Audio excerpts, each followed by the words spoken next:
form ng ano, ng form ng bato, ng rock form, rock. Tama, tama. Rock formation. Ganda yung ano, rock formation. Rock formation. Then kabila, ganun din. Ganda rin ng form rock. Oh no, may Oh no, my langgam. god, oh my goodness. Oh, napakaganda ang gitna. Yan ang gitna niya. So may mga bato nga, hindi naman as in delikado o maligo. Kasi ayan oh. Meron naman siyang area na pwede mong swimming ano. Yan. So pa high tide nga. So nag-try nga tayo mag-fishing. Dahil tanghali na tayo dumating, siguro mga 9 or 10. Wala tayong dito naka-fish on. So dapat nga yun madaling araw, maaga. Dahil nga marami ring nagpi-fishing dito. Marami raw huli. Like rumpi, tsaka yung basta kalimutan ko na ang sabi ni Tatang yung banda dito.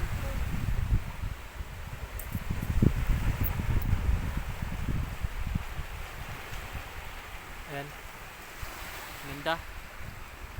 So sa Binduyan lang to guys. So kung mapapansin nyo, kung papunta kayong Langugan, Binduyan yung bandang kanan, na makita nyo yung may gumagawa ng lambat. Kasi ilang beses ko talaga nakakita yun dyan na ano, kada dumadaan ako, gumagawa siya ng lambat. So kanina pag biyahe namin, ang rumbo sana namin is Truhas. Doon ako mag-fishing kasi minus yung bato doon, hindi masyadong ano, mabato yung area. So nadaanan ko kanina, gumagawa siya ng lambat sa tabing highway, tapos nasipat ko yung baba kasi kita naman eh, ganda, sabi ko ang ganda. So tinry namin, yun, buti pinayagan kami dito. So yung purpose ko talaga dito, gusto ko lang mag-relax, gusto ko lang talagang magpalipas ng oras dito dahil day off ko nga, tapos kunting fishing na rin dahil natanghali na rin tayo, dahil tanghali na rin hindi tayo nakapag fishing ng maayos o ating huli. Ayaw kumain pero may isda, nakita ko isda.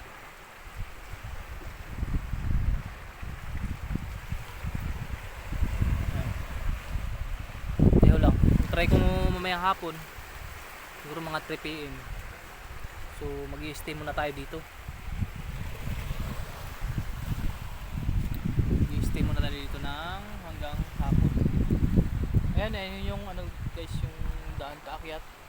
Diyan kami bumaba. Hindi ko talaga na video kasi dami akong dala. Dala cooler, ang laking cooler niya no. So, dami yan, dami. Ano bang? Ayan. Ito yung pang fishing natin. Ayan. Fishing. Ito yung fishing rod. Taas yan guys. Siguro si steps pababa. After pababa ng mga 100 plus steps. So adventure, ganda. Challenge, kumbaga, kaya mo bumaba, kaya mo umakyat. Yan. Kaya mo bumaba, kung kaya mo umakyat. That's yun. Di ba?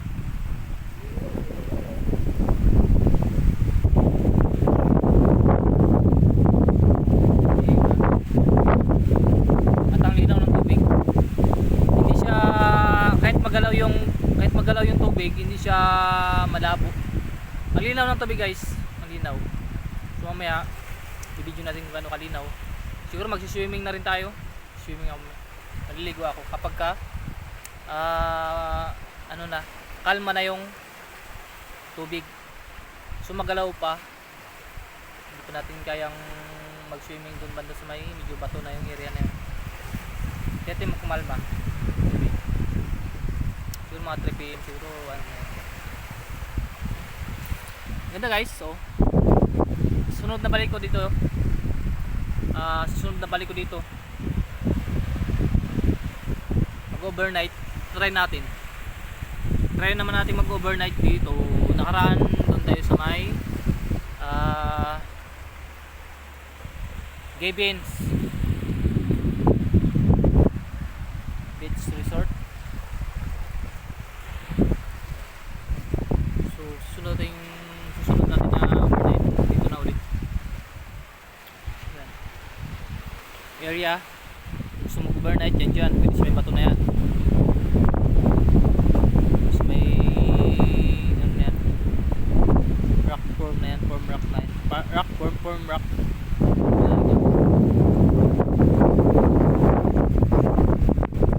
Yan sa area na yan, dyan tayo punta tayo ng cottage dito, pwede naman dyan dito, pwede din. Stay cottage. Ano ngayon? Tent. Ayun. Diyan tayo magti-tent. So, diyan tayo magti-tent sa may ano yan. Rock form na yan. Oh. Ang ganda. Kumbaga parang nakakubli ka. Tapos may puno. Ayan, may puno siya. Safe naman. Tinanong ko dito yung caretaker. Safe na dito dahil marami din daw na. Doon may balon. Titingnan natin yung balon. Gusto natin nag-swimming tayo sa dagat. Siyempre, magbabandaw tayo. Ayan. Tingnan natin yung balon. Ayan. Yo.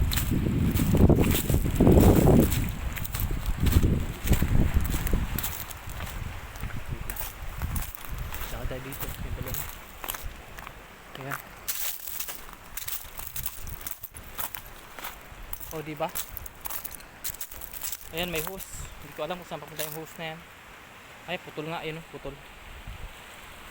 Gusto yung balon. May balon siya. Ayan. Yun. Ayan ang balon. Shock. Yup. Shock, shock, shock. Ayan. Hindi raw maalat yung balon. So, ganun na po na ito. Yung po na tinatawag na baliti. Ayan, tabi-tabi po.